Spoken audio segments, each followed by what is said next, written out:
Sən xətədir. Vaxtınız xeyir olsun. Mənim çoxlu suallar gəlir ki, Nur Məhəmmədi Oykos İnkişaf Mərkəzinə götürüb gəlirəm.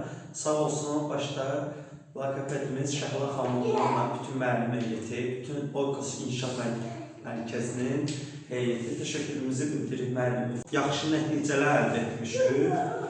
Müəyyən bir səbəblərdən uzun bir müddət gəlmədik və onun fəsadını da yaşadık. Telefon aludəçisi idi, dəhşətli dərəcədə telefona bağımlı bir insan idi. Şükür olsun telefon yığışdırıldı. Oykos İnkişaf Mərkəzinə gedib gələndən sonra və davranışlarında çox dəyişiklik var. Hətta sözlər də deyir. Təşəkkür. Özü də. Siz sağ olun ki, biz dediklərimizi məsuliyyətli valideyn olaraq nəzərə